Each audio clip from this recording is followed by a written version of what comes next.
y'all. Welcome to All Things Woman, where we dig, uproot, and plant seeds to help you flourish as a woman. Today, y'all, I have my sis with me. We go way back, y'all. I'm so excited.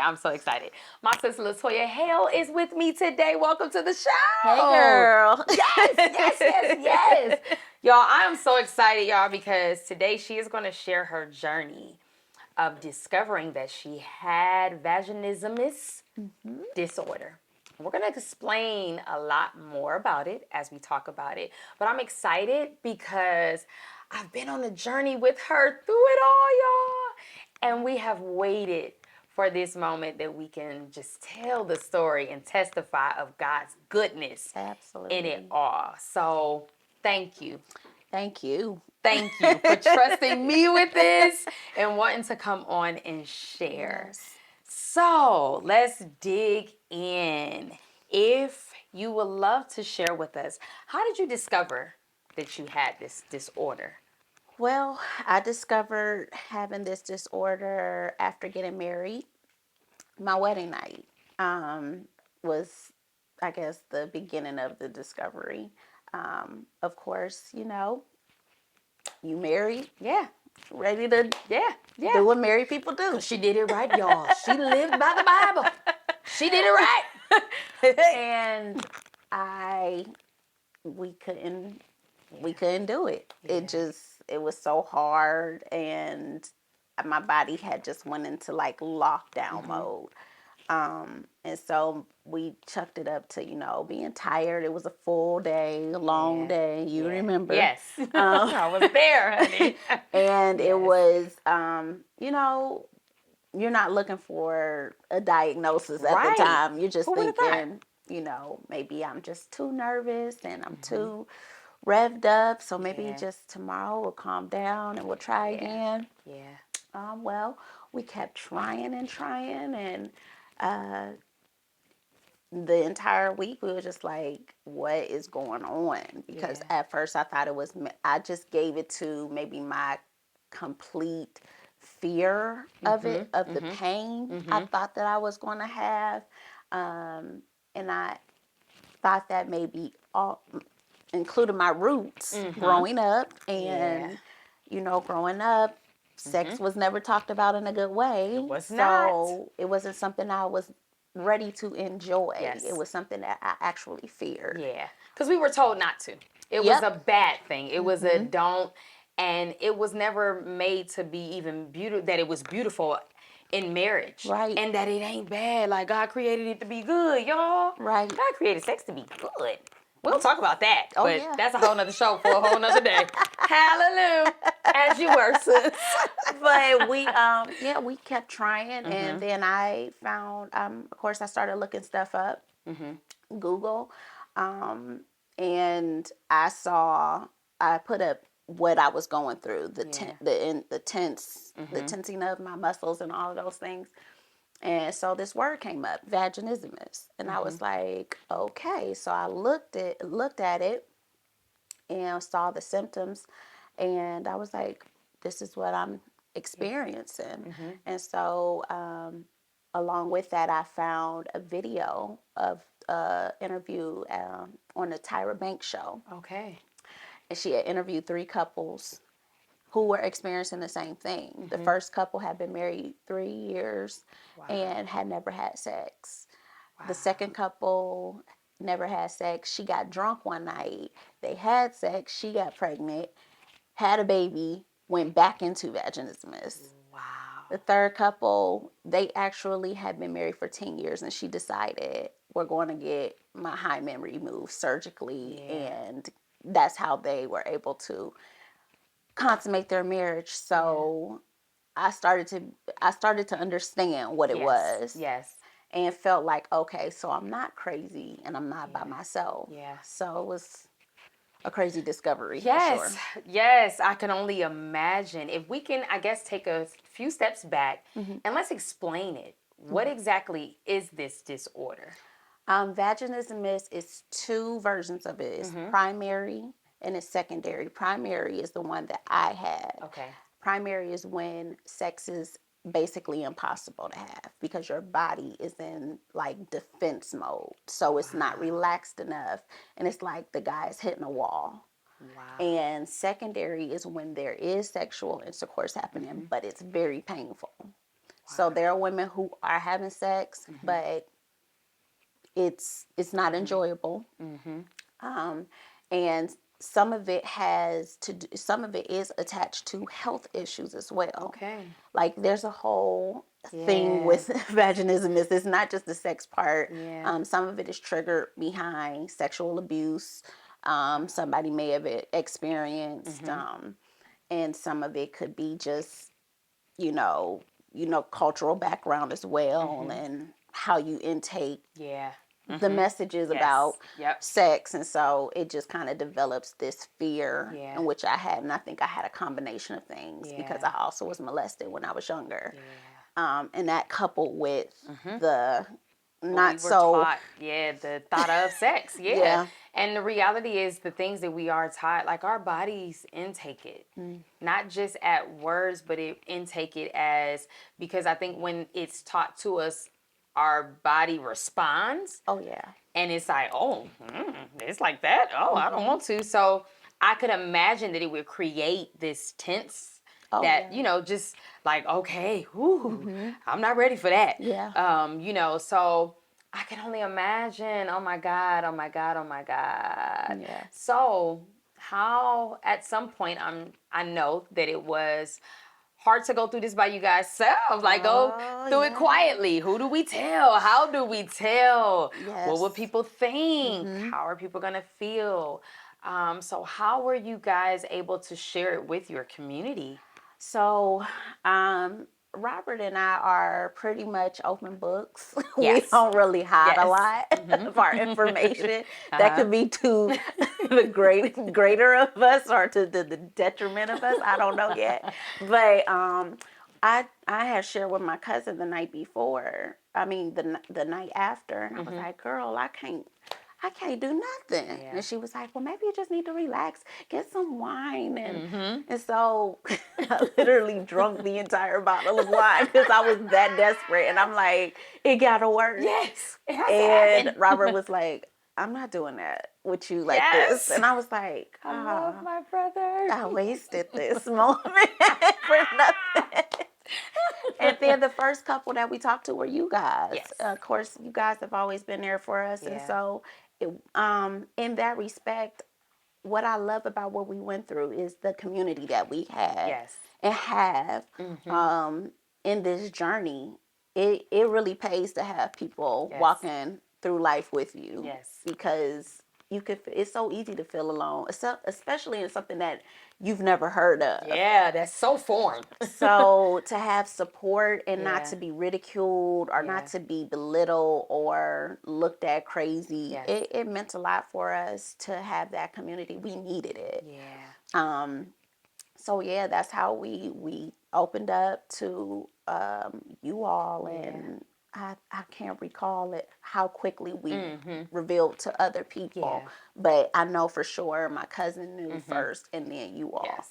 And I remember when you guys came to us and just oh my God, what is this? Like, and us truly from that moment believing God that He would heal, He would reveal, He would, give answers, all of it. Like, we went on a journey. We went on a journey of trusting God and to know how faithful He is. Absolutely. Like, He really came through. He really, really, really, really came through. He did. So in it all, I know that there was some trauma behind it. Like, let's talk a little bit about that. What developed inside of you dealing with this? Because I can only imagine how it attacks your womanhood. Oh, yes. Makes you feel like less than. Oh, absolutely. It felt horrible. Yeah.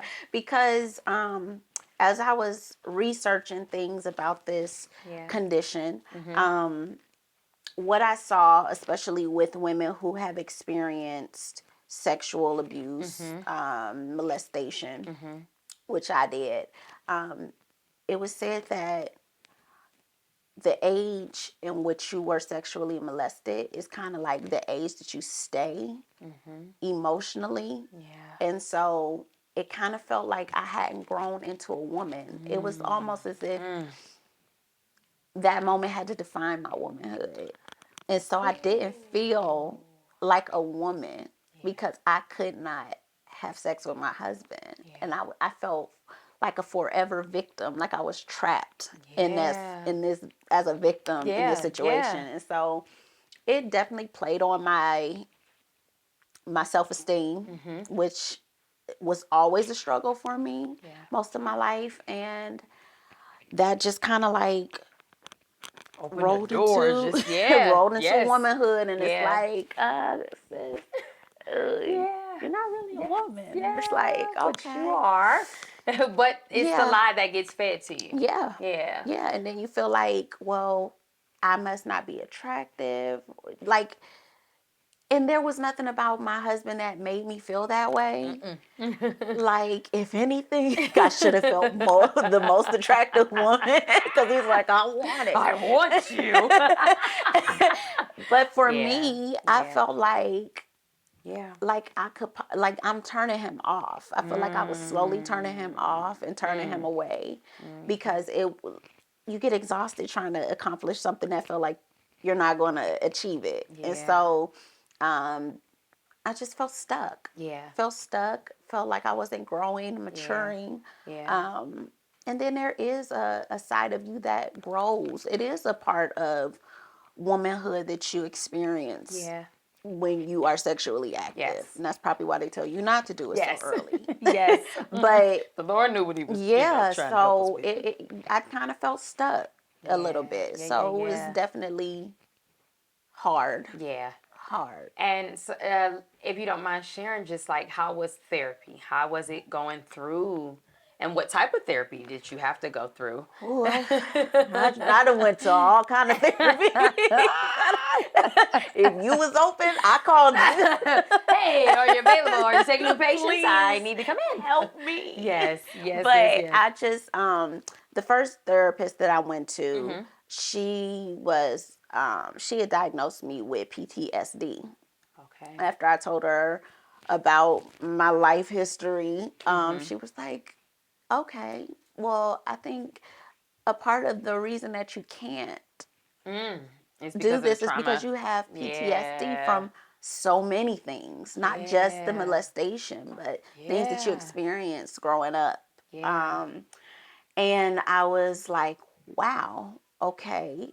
And she was going through something with losing her son. And so I felt like in the sessions, she was crying more than I was. And I was like, I'm not crying.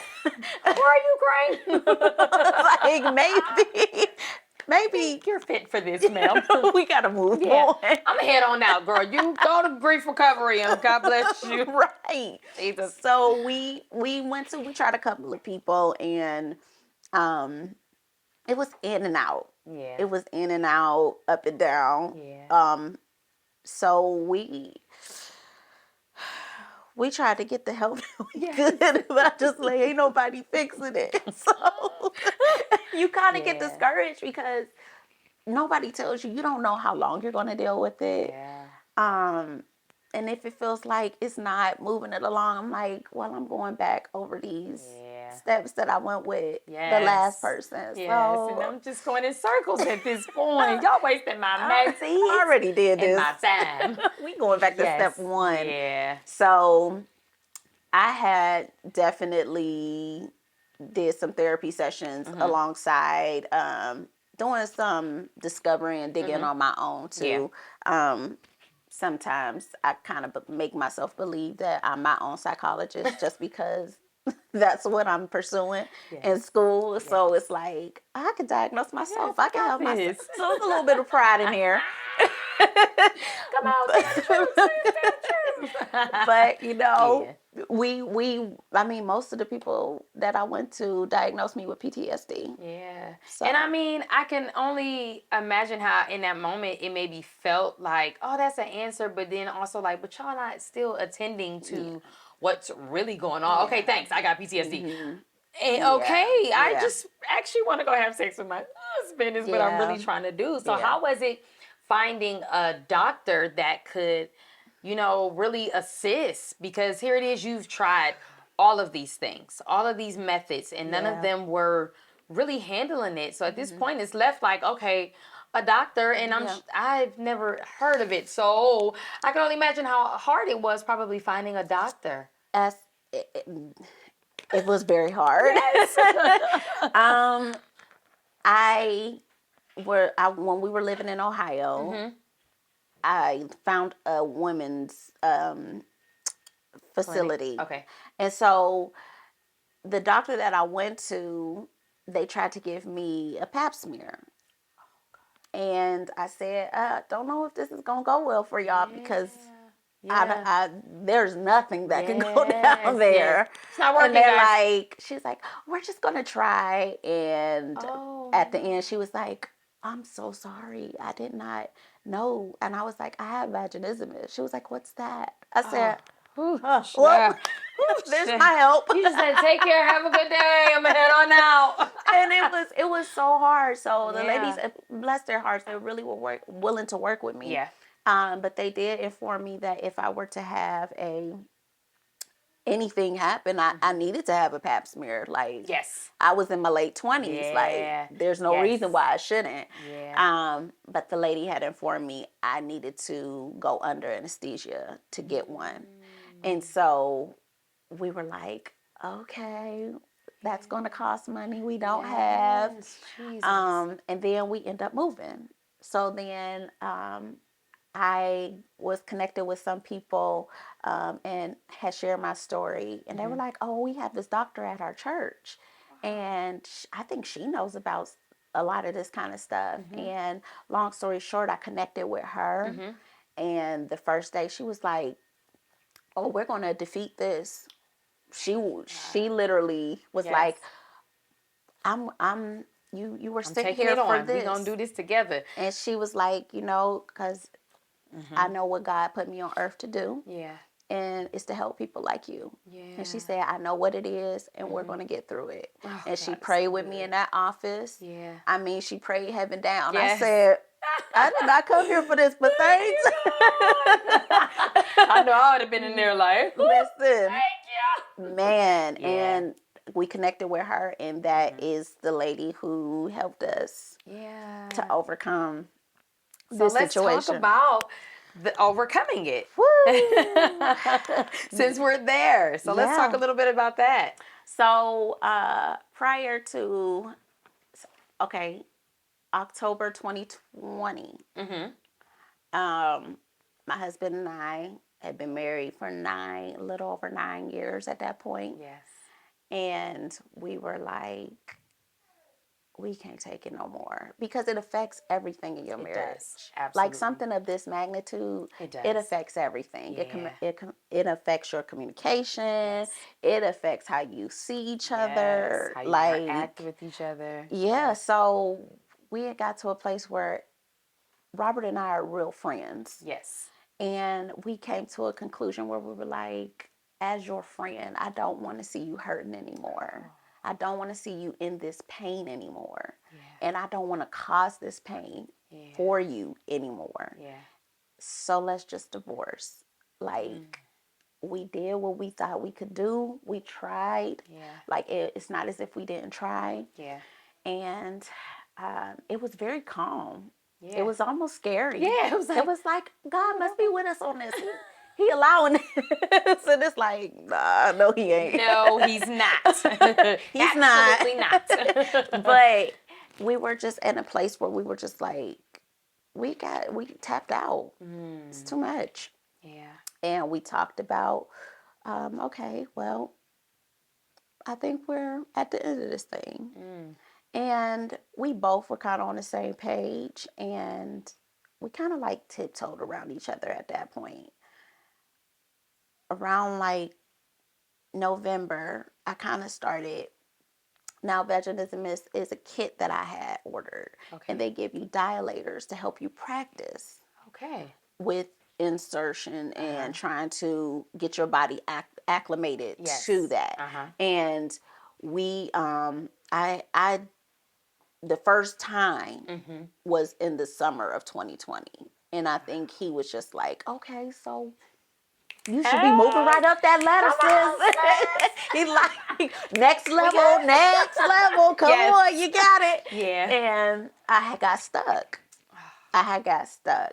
And so right before his birthday, I asked him, well, what do you want for your birthday? And he was like, you. Well, that was always the request. That was always the request every year. So, I was like, okay. But then something in me was like, I'm not going down without a fight in my marriage. Yes. Like, I want to know that I've tried absolutely everything. Yeah. And so I literally prayed and I asked God, give me the strength to reach a certain one. Yeah. And literally, I think that his birthday was on a Saturday. And that Thursday, I did it. And I was like, okay, we got it. Let's go. And so Saturday, he fell asleep. I was like, You gonna have some fall asleep. I was like, okay. Just like a, never mind. But I love you, bro. I love you, bro. I love you. I love you. I love you. and so I was just like, oh, that's great. But that's Sunday morning. You know, On Sunday it's something about a Sunday. And I woke up. Of course, we in the pandemic, so he doesn't have to go to church. He ain't got to go get up and go to service. So we ain't skip church. Anybody listening? It was already recorded. So I woke up and I literally like he was, he was in the mood, and I was like, so we tried, and literally it happened. Wow. And when I tell you there was no pain, it was beautiful. Yes. It was a moment that I hadn't foreseen. And that moment was so beautiful. Like, I couldn't have wrote it in a script. I couldn't have done, I couldn't have produced that moment at all. It was a God moment. Yeah. And so we both were sitting there having a time and crying, thanking the Lord. Thanking the Lord. I can only imagine. It was a high time in the Lord. Indeed it was. So, I mean, God really just, in that moment, it makes a difference when when the moment is manufactured by God. Yeah. Because every fear that I had of pain, of discomfort, didn't even happen. Yeah. And although and I still sometimes struggle with, should it have taken that long? 9.5 years? Yeah. But a lot of it was the journey of understanding, misdiagnosis. I think it was such a journey that it was like, I mean, who could have determined what it would look like, Man. And I feel like the ordained moment of moving away, going to a church where this lady who loves the Lord understands all of it. Oh, yeah. And it just shows you the timing of God when you want to feel like, should it have? And it's like, he had a plan all along, even in it. Yep. Like, he had a plan all along. And I've always commended you guys. I'm telling you, I just was like, hey, if I don't know nobody that's Holy Ghost filled. Because I couldn't imagine for both of you to have to constantly, year after year after year, and like I said, we've been on the journey together. So I know the moments of praying and crying out to God and trusting God. And I mean, he came through. He legit came through so much that we got some evidence. Listen. We got some evidence of how he came through. He did. Now, wait, before we go into the evidence, before we go into my baby girl, were there any procedures or anything that you went through that were helpful? I know you said there was a kit. Yeah. But just giving any information about that. Are there procedures that women can go through to fix this or not? Now, for some women, they may have to do a procedure that is directly connected to vaginismus. I Okay. did have a procedure, but it was connected to vaginismus, but I had also other things going on in my Okay. body. Okay. Another thing about vaginismus is that sometimes it's health reasons, like endometriosis. Some women find out that they have that. It's other things that could be possible and why that is Triggered. yes. Okay. And so I did have I don't want to say the wrong word. It's That's not a all right, hysterectomy, but it's something like that. Okay.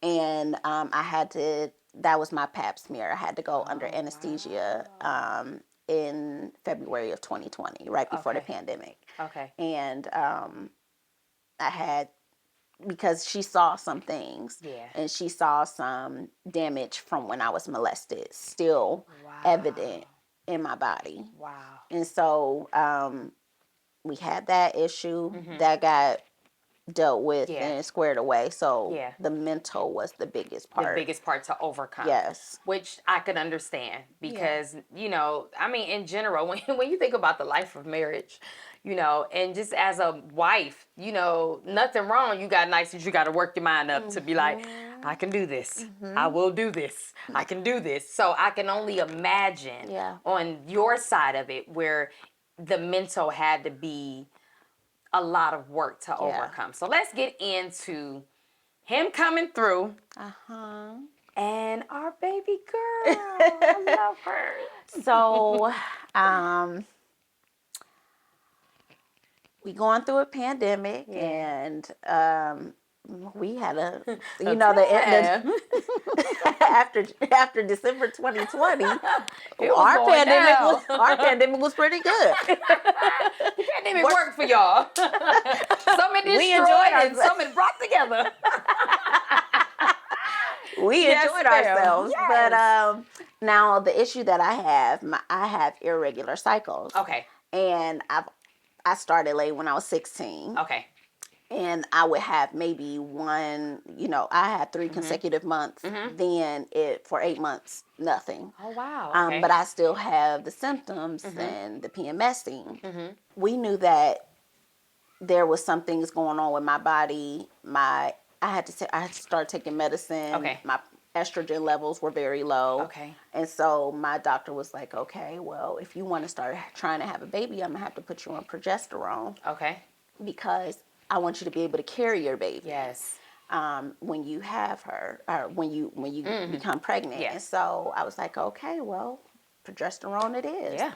So I be on it, Doc. Listen, so I had to take it for 7 days, and then I was supposed to start another medicine that would help me get pregnant. Okay. Well, I think my last cycle was the end of April. Okay. And I started the progesterone in June. I want to say the end of June. And so I finished that, and she was like, okay, well, you gotta let me know if your cycle starts, and if it doesn't, call me. Well, that Monday was when my cycle should have started, and so it didn't. Okay. So I was like, I'm gonna give it one more day, and so the next Tuesday, it was July 13th. I was tracking my ovulation, and it was at peak, and I was like, okay, we got something going, so it'll help with the medicine and everything. Well, I wanted to take a pregnancy test too. Okay. But I wanted to track I wanted to track the medicine to say, you know, well, this medicine actually worked. Right. Well, that stick said, I mean, those lines was clear. It was like strong. And I was like, what? And so he said, say what? Listen. Let me try it again. I surprised Robert. Uh-huh. And I surprised him that night. I told him, I called my doctor, set up an appointment earlier that day. Well, I went to the doctor. I got a ultrasound that Thursday.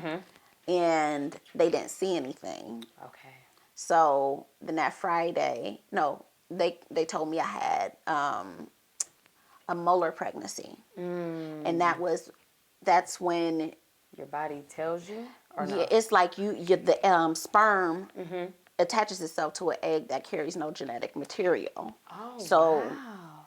you're gonna be pregnant, but it's not gonna have a baby in it, and your body's going to Jesus. respond as if you're pregnant.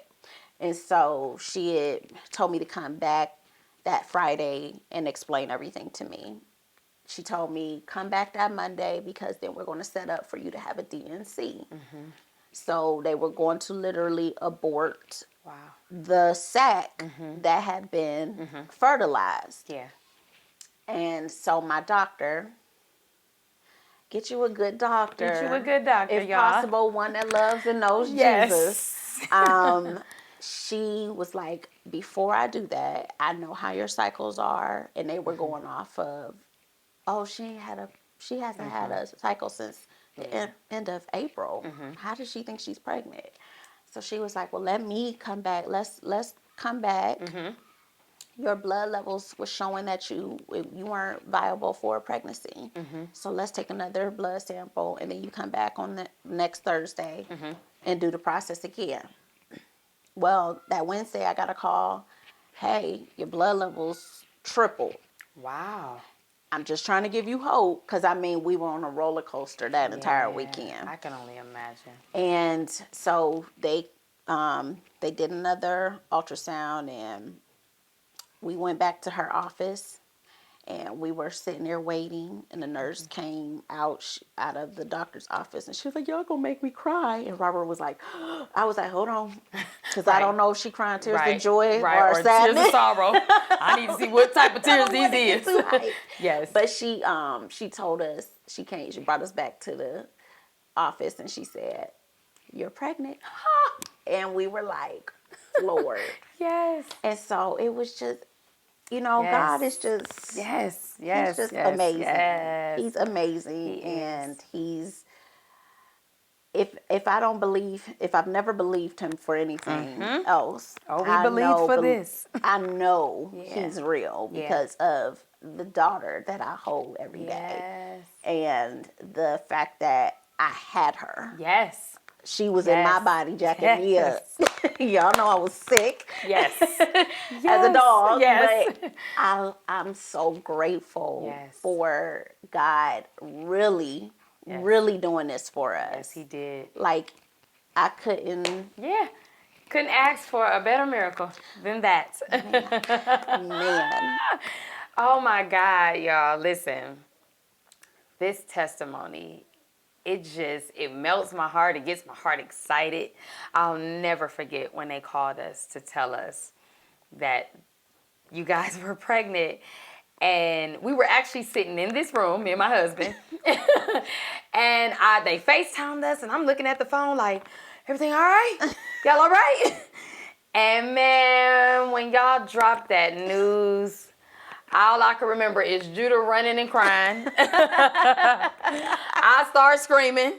We start shouting together. Listen. It was a whole fest because it literally was like a miracle. I literally just talked about how when God gives you a promise, you just don't know how long it'll take, how long it'll come through, how it's going to come through. But if you continue to have faith, he's faithful. He stand on what he speaks. And it is God's design for us to be fruitful and multiply. Absolutely. And the journey of not losing faith in it all is just beautiful. Yeah. If y'all don't get anything else out of this, whatever it is that you are trusting God for, whatever miracle you are pleading and trusting and waiting for him to do, know that he's able. Very much so. She is a living testimony. Yes. That he is able. Absolutely. And come out on the other side. I mean, marriage is good. Happy. Full of life. Yes. Like, it's just beautiful. It is beautiful. It is beautiful. Thank you once again, sis. Thank you. Thank you once again. Is there anything that you would like to give to anyone that might be going through this or, struggling within whatever their thing might be? Yes. All I can say is just trust God. I know that sounds very simple. It sounds almost like duh, but it's so much more than just trust God every bit of the way, Yes. even when it's hard to trust him, Yes. and really give it to him. Yes. Because yes, we got help from other sources, and of course we have the support, but God is the source of all of this happening. It could not have happened without him. We give God all of the glory, and get people that are for your life. Absolutely. People that mean you well, that want to see you win, that are not going to slight you, that's going to keep it real with you. Because if you know her, you ain't got no other choice but to get the truth of the matter. And have people surrounding you that's going to pray you through. We had a couple that, Yeah. Yep. sacrificed so much. Get people that will turn away their plates for you, that will go to God on your behalf, will bring heaven down on your behalf. Yes. We couldn't have made it without our community at all. So yes, and keep faith. Like our friendship was something that held us together as well, being married. I married my best friend, literally. Yes. And thank God I commend my husband, because a lot of them wouldn't have endured at all. I'm gonna give it up for him myself. I tell him all the time. I love him. But just keep fighting. Yes. Keep fighting. Keep fighting. Even when you want to stop, keep fighting. Yes. Because even when we were about to call it quits, that's when through. God came through. So don't get me started. I can shout. Listen, this one is personal, y'all. I can shout. Listen, I'm telling you, I've done life, y'all, with Toya since we were teens. Teens. We've been in each other's life, so we've seen a lot together. Yeah. And so to watch this miracle, I can't say it enough, y'all. I am forever grateful. And I can't wait for God to continue to do more. And I believe that he is going to do more through this story. Yes. How can people reach you? If someone is going through this or just need an ear to talk about or to listen, for you to listen to what they might be going through, how can they reach you? You can hit me up on Facebook under I have my name. I'm not somebody that does the most. It's Latoya Hale. Yes. We real regular around here, y'all, okay? And on Instagram, it's at Latoya D. Hale. Yes. I'm easy to find. Yes. And we're going to put that below so y'all can have it. Yes. But thank you. Thank you for your vulnerability. Thank you for your boldness. Thank you for waiting until you were ready. Yes. To have this conversation, and thank you for trusting me. Oh, thank you for making it easy too. Oh, you already know, sis. You already know. You already know. So, y'all, until next week, thank you for tuning in. I pray that this has blessed you. If you need prayer, please comment below of how we can reach you and intercede on your behalf. Please. I love y'all. Please like, share, subscribe, and ring the bell. Until next week. Take care. Bye.